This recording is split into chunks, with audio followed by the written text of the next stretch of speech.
Como instalar e configurar sensor de presença? Primeira coisa é olhar o diagrama. Esse sensor aqui na parte de trás, isso aqui é a parte de trás do sensor. Aqui na parte de trás dele tem um diagrama. Aqui no diagrama fala que o fio preto, que é esse fio aqui que sai do sensor, ó, é o fio retorno. O fio vermelho é a fase. E o fio azul, fala no diagrama que é o neutro. Como que eu vou ligar? Eu vou obedecer o diagrama que está aqui no sensor. O fio azul ele é o neutro, então eu vou ligar aqui no neutro. Ó. Vou ligar no fio neutro, o sensor.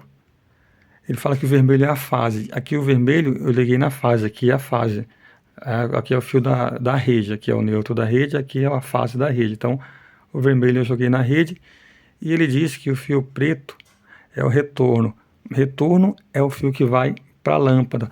Quando o meu sensor ele fizer a leitura, perceber que uma pessoa passou, a energia que está aqui no sensor, o fio fase, o contato interno do sensor vai fechar e ele vai liberar uma tensão que vai sair através desse fio preto e vai retornar para a lâmpada. É como um interruptor.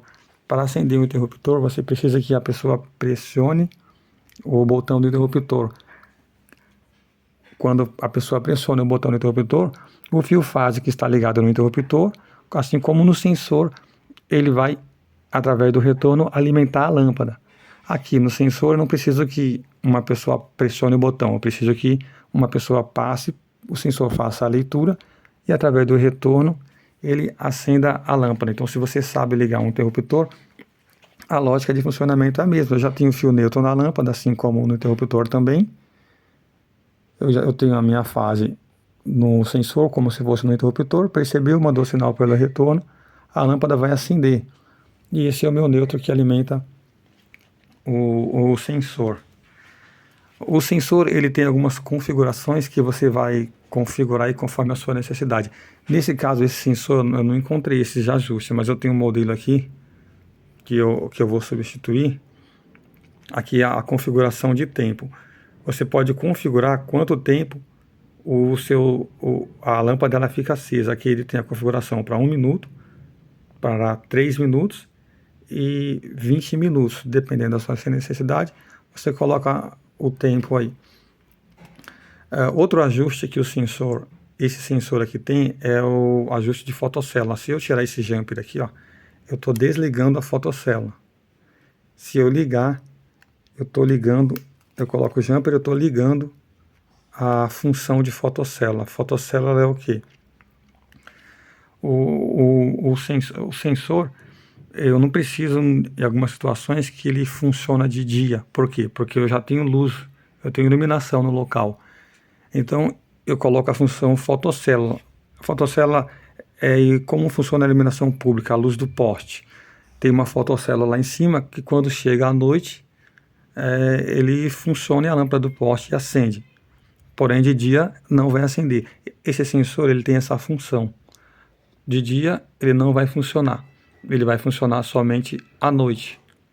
Então você vai estar economizando energia. Esse sensor aqui ele não tem o ajuste de sensibilidade. A sensibilidade você pode ajustar para quê? Para que ele faça, ele seja mais sensível ao movimento ou menos sensível ao movimento.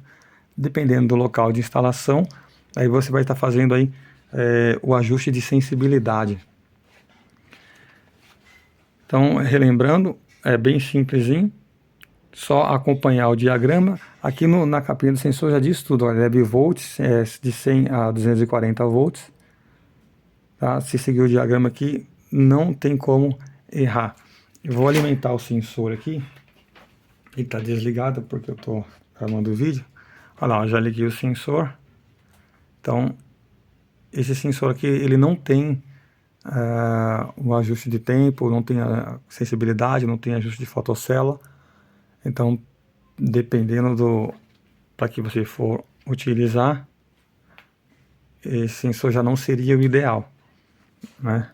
Eu preferia usar esse daqui porque ele tem todas as configurações. Claro, só não tem a sensibilidade. Então aí de acordo com a sua necessidade você vai instalar o seu sensor.